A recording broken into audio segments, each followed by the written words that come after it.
Hola, ¿qué tal amigos? ¿Cómo están? Bienvenidas, bienvenidos a una nueva emisión de Nuestra América en Disputa. Les saluda Verónica Insausti y desde ya les invitamos a participar con sus comentarios y preguntas en esta entrevista a través del Facebook Live de Nuestra América TV y Telesur. Bueno, en esta ocasión nos acompaña Enrique Daza, él es analista político de Sede Trabajo Colombia. Muchas gracias, Enrique, por estar aquí. Hola Verónica, muchas gracias por la invitación. Bueno, justamente hemos sido testigos hace una semana que, de sendas marchas en todo Colombia, no solamente en Bogotá, de trabajadores. También días antes estuvo la minga indígena en Bogotá. Pero ¿qué ha hecho el gobierno? ¿Los está escuchando? ¿Qué está pasando en estos momentos en Colombia? Cuéntanos, Enrique, ¿cómo se ha acentuado la crisis económica y social con la pandemia en Colombia? Bueno, Verónica, mira, en noviembre del año pasado se dieron durante varias semanas unas grandes movilizaciones sociales en Colombia, que duraron pues más de lo que cualquier movilización en los últimos 100 años se ha hecho, o sea, movilizaciones durante más de una semana, 10 días, con todo el movimiento social unificado exigiendo sus reivindicaciones. Eso lo que prueba es que la situación antes de la pandemia ya era muy grave y había una fuerte presión popular para que el gobierno se sentara a negociar y atender estas necesidades. El gobierno no se sentó a negociar, sino que decidió hacer una cosa que llamó un conversatorio o una conversación nacional que no respondía, digamos que no reconocía la legitimidad del Comando Nacional de Paro, sino que trataba de diluirlo en negociaciones sectoriales o técnicas. Y en medio de ese proceso llegó la pandemia. Antes de la pandemia nosotros teníamos un desempleo reconocido oficialmente de cerca de 3 millones de personas. Hoy ese desempleo pues, se ha triplicado, cuadruplicado. Y también el efecto adverso de la pandemia, pues entre muchos otros, es que desarticuló lo que se había venido produciendo como unidad del movimiento social y limitó las posibilidades de movilización por razones obvias.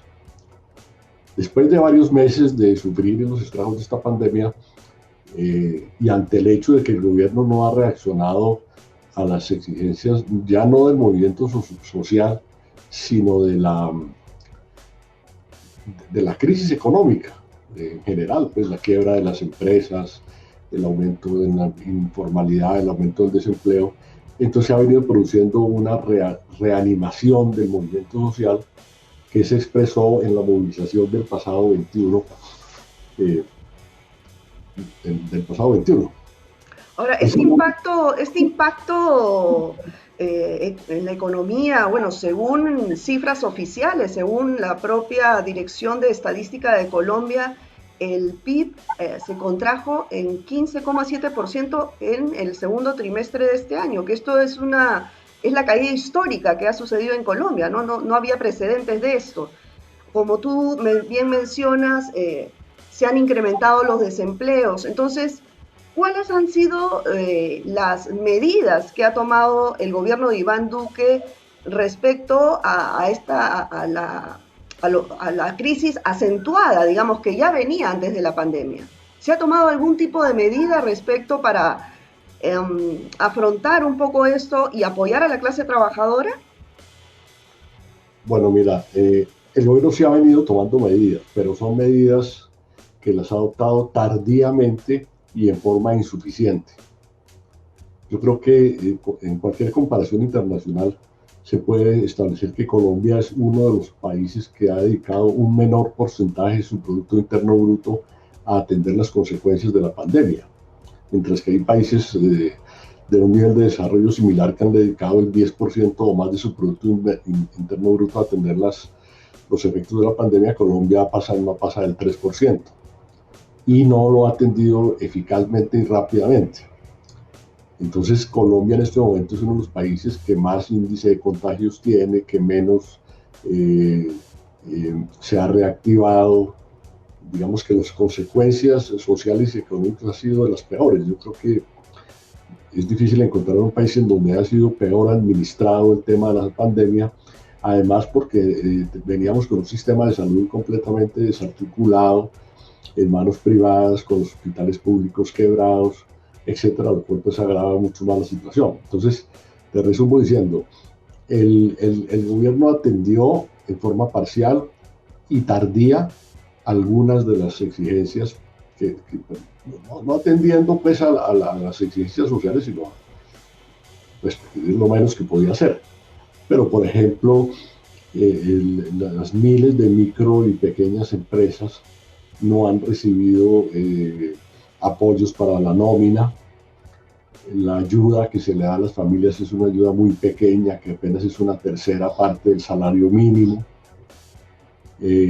Esto todo se va a acabar en marzo, esas ayudas. O sea, es una disposición de pocos recursos tardíamente, y eso ha agravado mucho la situación pues, social y sanitaria.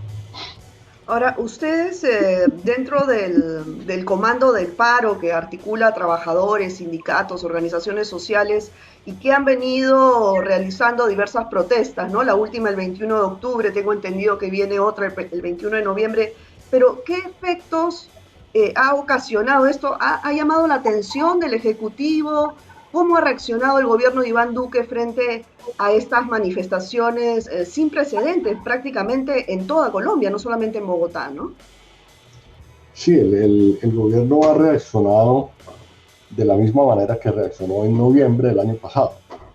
O sea, no reconociendo la legitimidad de la dirección coordinada que está dirigiendo las movilizaciones, no satisfaciendo ninguna de las exigencias, sino en una labor, digamos, mediática. El presidente aparece todos los días en televisión, mostrando pues las cosas que se han hecho. Eso hizo que, por ejemplo, el gobierno aumentara, que era un gobierno muy impopular antes de la pandemia, ¿no? Eran los gobiernos más impopulares de América Latina. El gobierno, gracias a estas presentaciones pues, en televisión, aumentó 30 puntos en su popularidad. Pero eso se desgastó muy rápido. La última encuesta que salió ayer ya baja 20 puntos. O sea, eso tuvo un efecto. El gobierno ha reaccionado en forma mediática, sin reconocer la legitimidad de las organizaciones que han hecho la protesta, y también con un espíritu autoritario. ¿En qué sentido?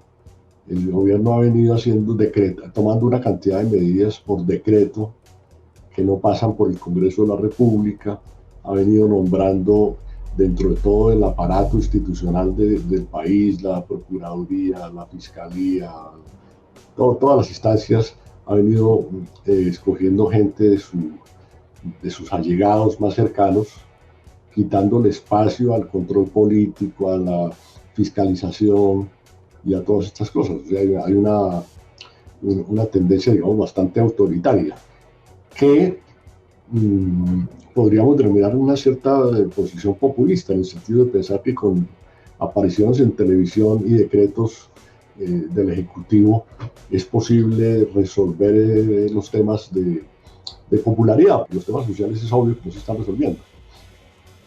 Bueno, pero es obvio también el malestar de la sociedad en general, ¿no? También días antes al último paro llegó la minga indígena en una marcha de sacrificio hasta Bogotá, exigiendo el cese de la violencia de la cual son víctimas y la inacción del Estado, y sin embargo ni siquiera fueron recibidos ni escuchados. Entonces, este tipo de actitudes de Iván Duque y su gobierno no pueden producir quizás en un futuro inmediato una sublevación como lo que vimos en Chile el año pasado, o crees que esto más bien va a reforzar la represión y la persecución contra líderes sociales y políticos?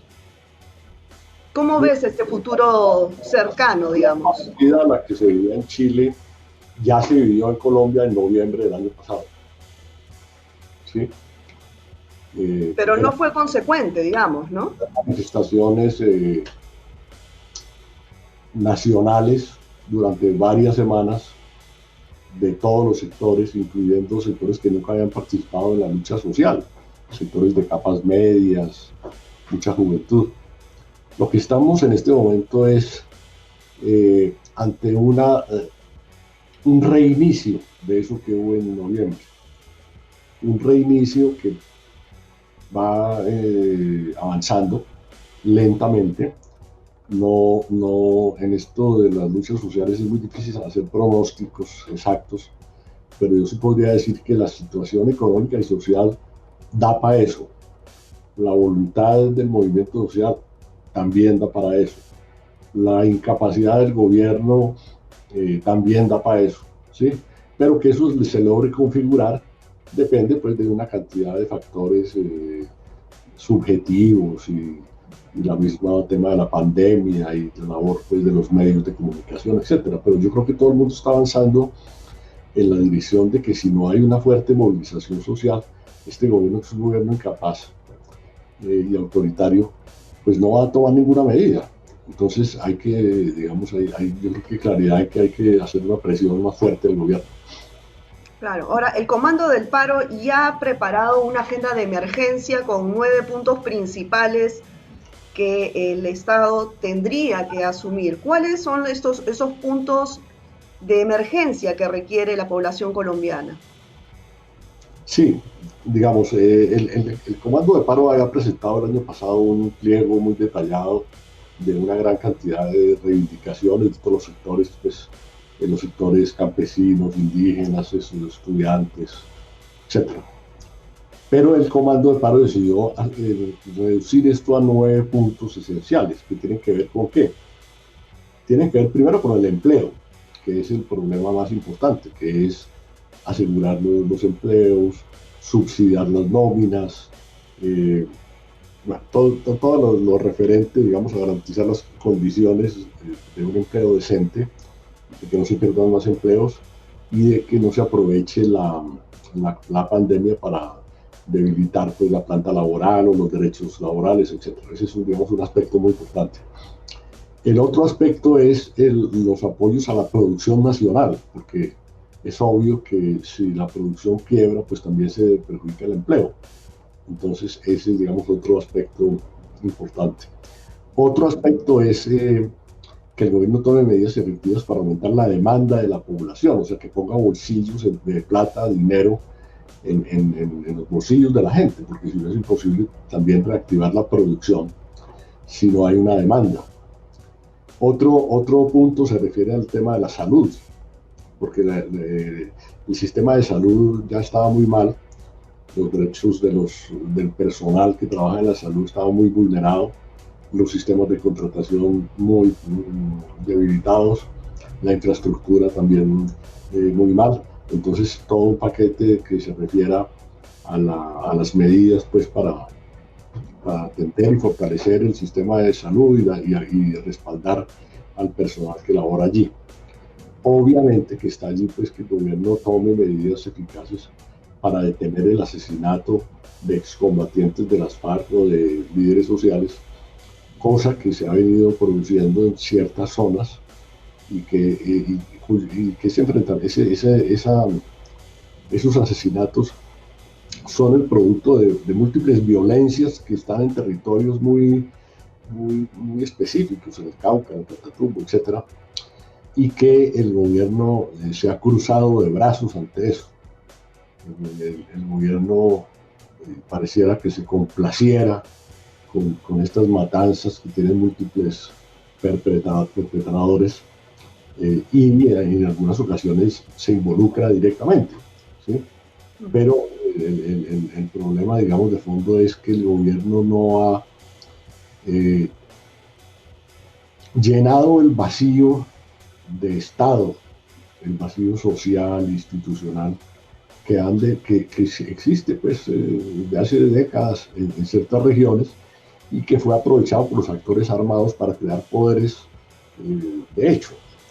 ante el proceso de paz, pues ese vacío se aumenta, es llenado por otros actores, pero el gobierno no desplaza recursos ni un apoyo institucional para llenar ese vacío, entonces ese vacío lo llena pues cualquiera que tenga un fusil y se declare pues en guerra.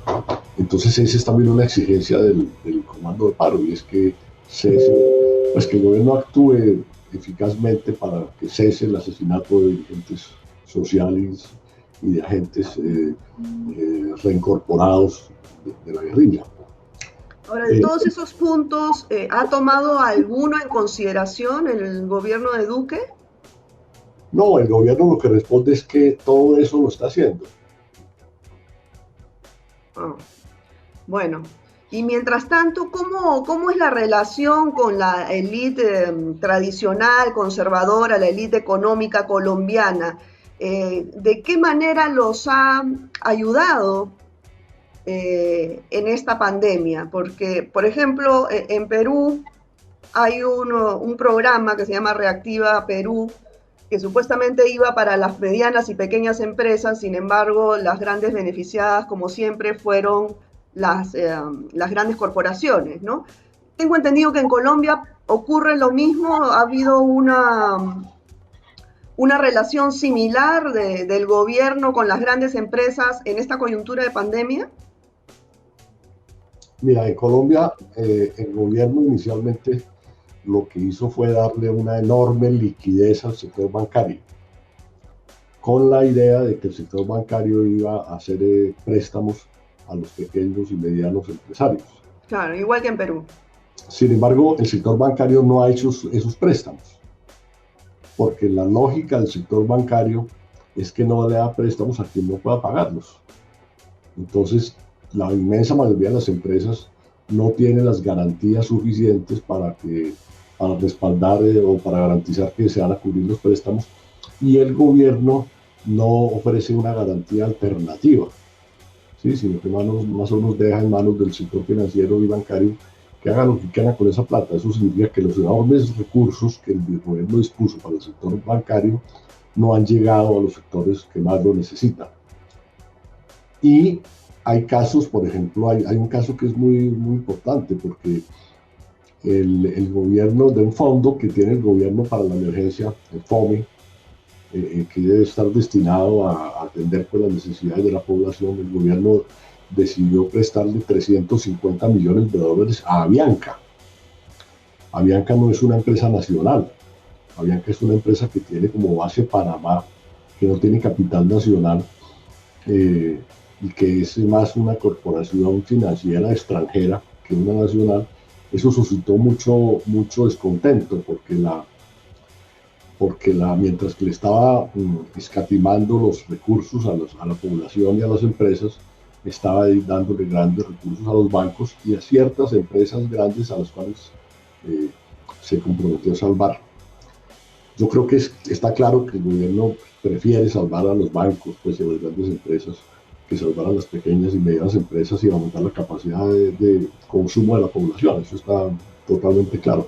Y el tema del impuesto a las grandes fortunas, que hay una campaña a nivel mundial y se está tratando de poner en agenda de los gobiernos latinoamericanos, ¿cómo lo ves en Colombia? ¿Es factible que finalmente se pueda aplicar un impuesto a las grandes fortunas?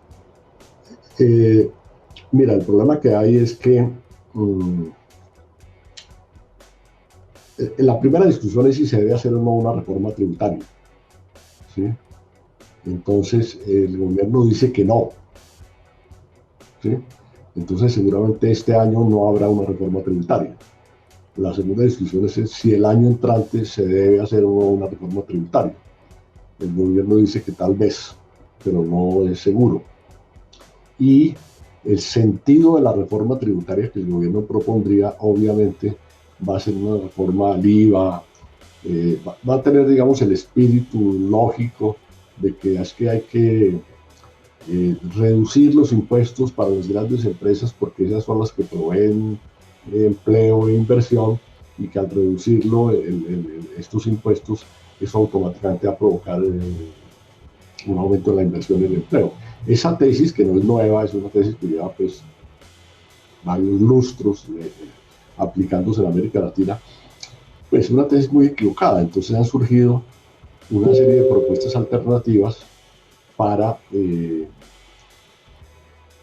varias cosas. Uno, el impuesto a la riqueza, especialmente a la riqueza improductiva, a todo lo que es el rentismo. Otro, hacer más progresiva la estructura del impuesto de renta. ¿Sí? Otro, eliminar exenciones en sectores como la minería, por ejemplo, que tiene enormes beneficios tributarios y que no tributa lo que debe tributar y que le obtiene grandes ganancias. Otro, el aumento pues, de las regalías. Hay un paquete, digamos, de medidas que puede ser propuesto por todos los sectores, entre comillas, alternativos o críticos, que seguramente van a enfrentarse en el escenario parlamentario en el próximo año, pero que seguramente va a ser también un tema de la movilización popular. Entonces, sí, sí, ahora que mencionas el Parlamento, el día de ayer el congresista Iván Cepeda denunció la injerencia directa del gobierno de Iván Duque sobre las elecciones, las próximas elecciones en Estados Unidos, y bueno, mostró una serie de pruebas donde el embajador colombiano en la Florida estaba participando activamente en la campaña por Trump. ¿Por qué en general el uribismo está de una manera activa, y bueno, creo que esto no tiene precedentes en Colombia, que se hayan puesto, bueno, no solamente dando su opinión respecto a uno u otro candidato, sino en este caso de una manera activa, participando en una campaña de un país externo? Pero ¿por qué cree que el uribismo a toda costa trata de que Trump se reelija? Bueno, yo pienso que es la confluencia de varios factores. Uno es que el uribismo tiene una enorme afinidad ideológica con Trump. En el autoritarismo, la arbitrariedad, el populismo. Pero el gobierno de Duque, que es un partido del uribismo, pero también es un partido de otros sectores. O sea, el gobierno de Duque fue elegido no por Uribe, fue elegido por una coalición entre Uribe, el Partido Liberal, Cambio Radical, o sea, es un acuerdo entre varios sectores. Y el gobierno de Duque ha sido un gobierno particularmente dócil a los enfoques de Trump. Un caso típico es el enfoque sobre Venezuela, ¿sí? Otro caso típico es el enfoque sobre la presidencia del BID. ¿Sí? Otro enfoque, otro caso típico. Bueno, podría poner 100 ejemplos de cómo la diplomacia y la política exterior colombiana sigue al pie de la letra las posiciones de Trump, que tienen una característica, que es unas posiciones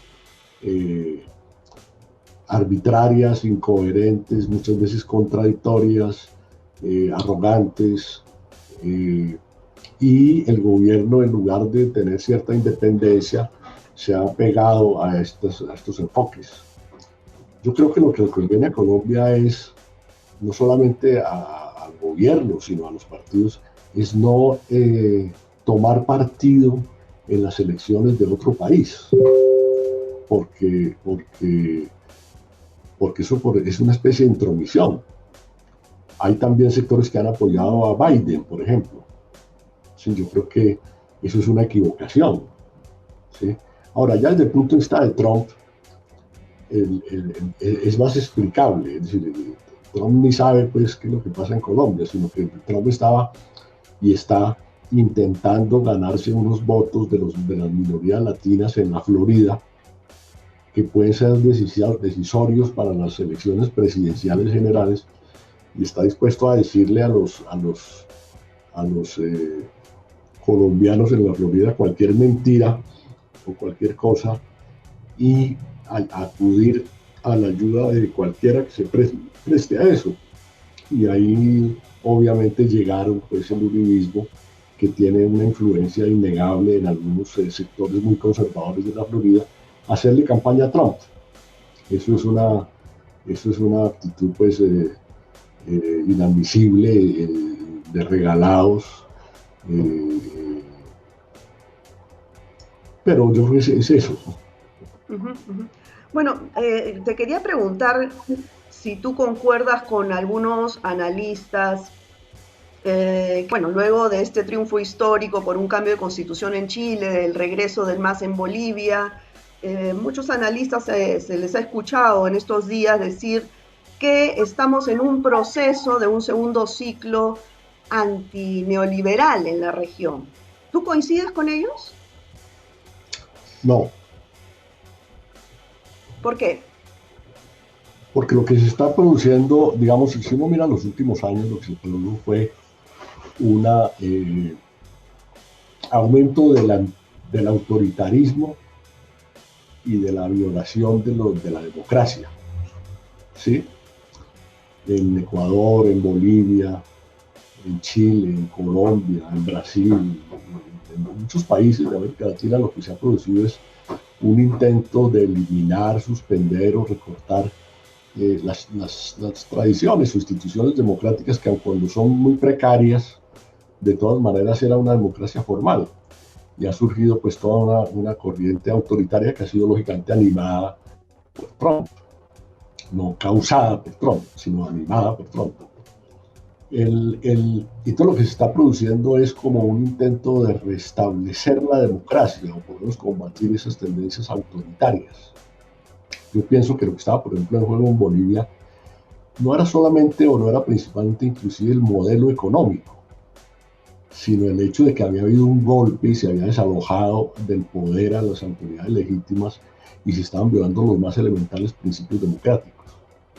En Chile pasa lo mismo. En Chile, votar por la Constitución, porque haya una Constitución y una Asamblea Constituyente, no es votar contra el neoliberalismo, es votar contra el autoritarismo y la antidemocracia y el pinochetismo, ¿sí? Ahora, es posible que en medio de esta lucha por la democracia, las banderas antineoliberales se fortalezcan, crezcan, y ojalá que lo hagan, ¿sí? Pero si algo podemos sacar como experiencia de lo que se llamó, yo no uso ese lenguaje, el ciclo democrático, el ciclo antineoliberal en América Latina, si algo demostró eso, era que el neoliberalismo había penetrado mucho más profundamente de lo que se creía, que las fuerzas que se oponen al neoliberalismo eran más débiles de lo que se creía y que las fuerzas neoliberales eran más fuertes de lo que se pensaba. En el ciclo pasado se soñó hasta con el socialismo, y en una victoria rápida ya se empezó a cantar victoria, pues como si hubiera pues hecho la revolución total en América Latina. Eso se demostró que era equivocado, que era una especie de sobreestimación de las fuerzas y por eso, digamos, muchos de estos países que están en ese que llaman ciclo progresista, pues no pudieron hacer las reformas y los cambios tan profundos como se pensaba, ¿sí? Y entonces quedaron como a medio camino y unas cosas así y otras no, ¿sí? Entonces yo creo que hay que ser realistas en el sentido de que no podemos confundir nuestros deseos con la realidad. Y la lucha social, en la lucha social es muy importante tener en cuenta la correlación de fuerzas, el estado de ánimo de la población, el estado de conciencia y la diversidad de intereses que se están moviendo.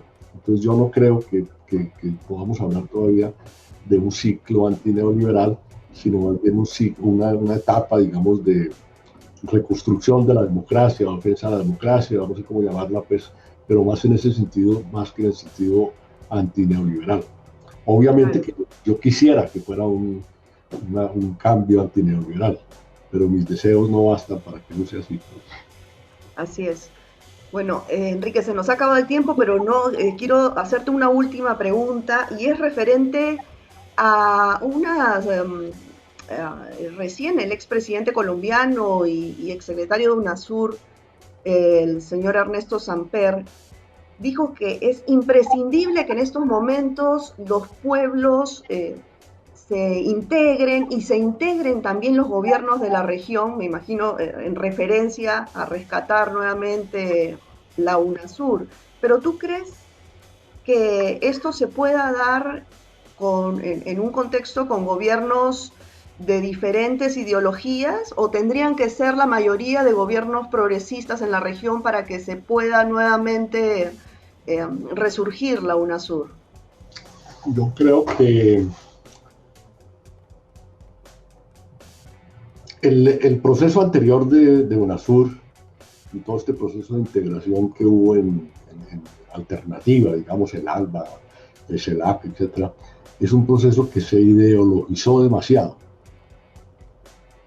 ¿Sí? Es decir, en el mundo moderno uno debería tener una posición de que los países deben relacionarse de una forma más cordial, independientemente de la ideología de sus mandatarios, porque eso hace de un proceso de integración un proceso muy inestable y muy variable y muy, ¿sí? Relativo, pues, o sea, aquí se dieron un lujo de acabar de un plumazo a UNASUR, sí, y montar otra cosa, pues, el PROSUR la Alianza del Pacífico, en función de los caprichos de los gobernantes y más como un mecanismo de utilización política en las relaciones exteriores. Yo creo que lo que debería hacerse es desideologizar el tema de las relaciones internacionales, defender el punto de vista de que los países deben integrarse más allá de las ideologías y de los partidos que los gobiernan, y eso es una cosa que puede ganarse el apoyo de la población. Desafortunadamente no es así, y con eso me refiero tanto a las tendencias de derecha como a las de izquierda, ¿sí? Que le han puesto demasiada ideología a los procesos de integración y con eso los vuelven inviables. Así es, así es. Bueno, muchísimas gracias, Enrique, por tu participación en Nuestra América en Disputa. Totalmente de acuerdo contigo en que para hacer una integración real hay que respetar, no se puede polarizar el tema con las ideologías si queremos llegar a un punto de integración real, ¿no? Pensando en, obviamente, las necesidades de los pueblos y no los egos de cada gobierno.